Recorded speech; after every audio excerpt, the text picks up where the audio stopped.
When President John Adams moved into the White House of the newly built capital city of Washington, D.C., it was unthinkable that the capital itself would be in flames 14 years later.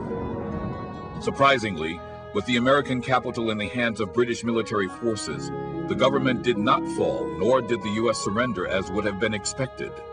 This was one event in a very odd war, a war that did not need to happen, a war that settled very little, the War of 1812.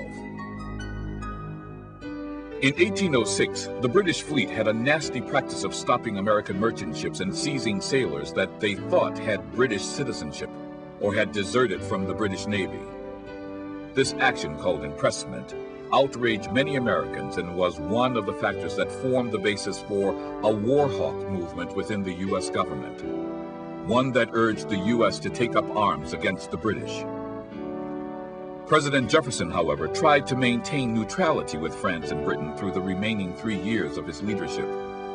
He attempted negotiations and signed treaties that had no effect.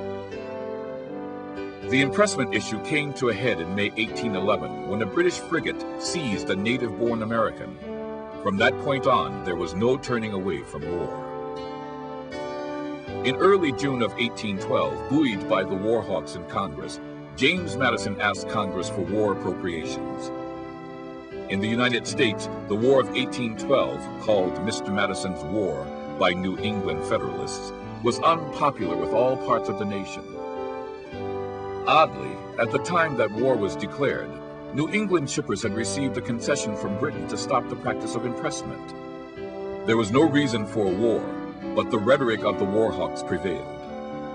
Playing on the dream of adding the rich lands of Canada to the United States, they convinced the nation that the war could be won with little effort and a minimum of sacrifice. Henry Clay, representative from Kentucky, announced, "The militia of Kentucky alone are competent to place Montreal and Upper Canada at your feet." Congress believed him. On June 19, 1812, Madison declared, "We are at war with Great Britain." The war itself was fought in two theaters: the Western Campaign along the Canadian border and the constant sea battles and blockades up and down the Atlantic coast.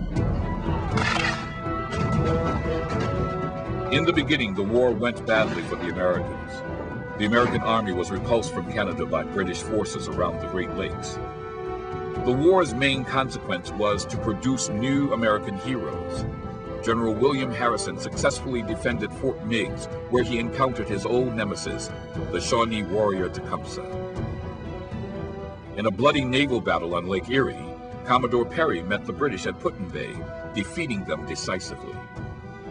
After the battle, Commodore Perry sent his immortal message to Madison: "We have met the enemy, and they are ours."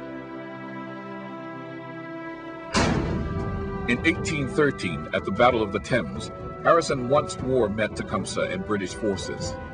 This time, Tecumseh was killed and the British invasion of the U.S. turned aside.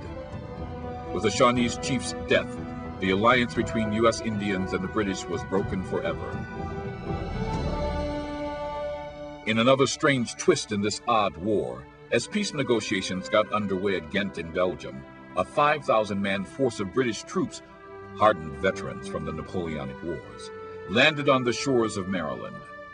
The Americans were so caught off guard that a 6,000-man force under the command of General William Winder was routed at Bladensburg on the outskirts of Washington, D.C. President Madison and Secretary of State James Monroe watched from an adjacent hill.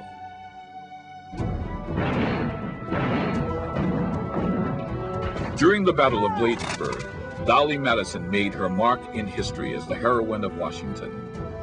Now, with the British at the gates of the city, the president's wife organized the safekeeping of hundreds of thousands of official documents important to a young nation. Dolly Madison wrote to a friend, "I have pressed as many cabinet papers into trunks as to fill one carriage. Our private property must be sacrificed, as it is impossible to procure wagons for its transportation." The Capitol fell. The city was in flames. But the Americans did not surrender, and just 3 days later, Madison and his entourage returned to the smoldering ruins. In restoring the luster of the presidential mansion in white paint, the dwelling received its name for posterity, the White House. The actual military importance of the burning of Washington was negligible, yet its impact on the American character was deep and lasting. Never before had Americans been so humiliated by the news of the debacle at Washington. It gave rise to a national allegiance much the same as the disasters at Pearl Harbor and the terrorist attack of 9/11 would later.